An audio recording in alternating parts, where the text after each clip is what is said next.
ڈیرہ اسماعیل خان سے خبر ہے، ٹکواڑہ پولیس سے چیک پوسٹ پر 6 سے زائد دہشت گردوں نے حملہ کیا ہے۔ پولیس چیک پوسٹ پر راکٹ لانچر سے حملہ کیا گیا ہے۔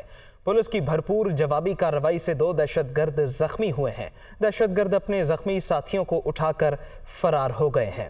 فراز مغل اس بارے اب تفصیل دیں گے۔ فراز سے ہم تفصیل جانیں گے۔ ڈیرہ اسماعیل خان میں یہ واقعہ پیش آیا ہے جس کے نتیجے میں متعدد افراد کے زخمی ہونے کی بھی اطلاع ہے۔ پولیس کی جانب سے بھرپور جوابی کارروائی سے 2 دہشت گرد زخمی ہوئے ہیں اور دہشت گرد اپنے زخمی ساتھیوں کو اٹھا کر فرار ہو گئے ہیں۔ پولیس چیک پوسٹ پر راکٹ لانچر سے حملہ کیا گیا ہے۔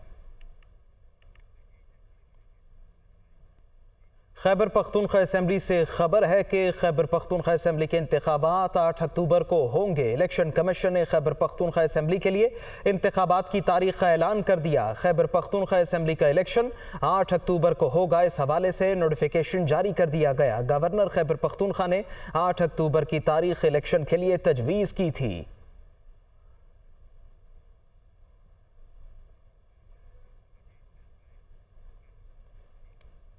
قومی اسمبلی نے supreme court practice and procedure bill 2023 کی منظوری دے دی۔ تمام کیسز کی سماعت کے لیے بینچ کی تشکیل کا اختیار چیف جسٹس سمیت 3 سینئر ترین ججز کی کمیٹی کو سونپنے کی تجویز دی گئی ہے۔ از خود نوٹس کے اختیار بھی 3 رکنی کمیٹی کو ہوگا۔ محسن داوڑ کی پیش کی گئی ترمیم کی شمولیت کے بعد از خود نوٹس کے پرانے مقدمات میں بھی ایک بار اپیل کا حق حاصل ہوگا۔ قائمہ کمیٹی برائے قانون و انصاف کی توثیق کے بعد وفاقی وزیر قانون نے بل ایوان میں پیش کیا۔ قومی اسمبلی میں بحث کے بعد شک فور منظوری دے دی گئی۔ I intend to move, sir, under Rule 288 of the Rules of Procedure and Conduct of Business in the National Assembly 2007 that the requirements of Sub-Rule 2 of Rule 123 of the said rules be suspended in order to take up item number 9B to 9E, sir. Now I put the motion as moved to the House. All those in favor of it may say aye. All those against it may say no. I think the ayes have it and the motion is adopted.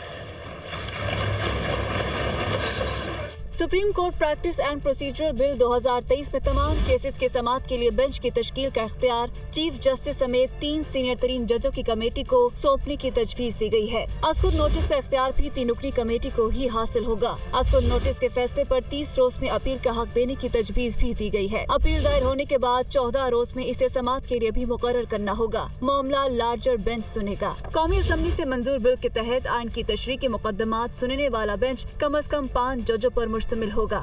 Mohsin Dawar کی جانب سے پیش کی گئی ترمیم بھی بل میں شامل کی گئی ہے جس کے تحت از خود نوٹس کے تمام پرانے مقدمات میں بھی ایک بار اپیل کا حق دیا جائے گا۔ بل کے قانون بننے کی صورت میں سابق وزیر اعظم نواز شریف، یوسف رضا گیلانی اور جہانگیر ترین بھی عدالت سے رجوع کر سکیں گے۔ ایوان میں اظہار خیال کرتے ہوئے اعظم نذیر تارڑ کا کہنا تھا کہ قانون سازی آئین پاکستان کے عین مطابق ہے۔ اس سے سپریم کورٹ کی پاور میں اضافہ ہوا، نہ ہی کوئی کمی۔ بل کی منظوری سے 1 مین شو کا اختتام ہوگا۔ اس قانون سازی سے رائٹ آف اپیل ملنے سے، بینچ ایک یکساں طریقے سے بننے سے، وہ جو بات کی گئی 1 مین شو کا اختتام ہوگا۔ یہ وہ لا ہے جو سپریم کورٹ کو اب ریگولیٹ کرے گا۔ اس قانون نے سپریم کورٹ کی جورسڈکشن میں نہ تحریف کی ہے، نہ تخفیف کی ہے، نہ اضافہ کیا ہے۔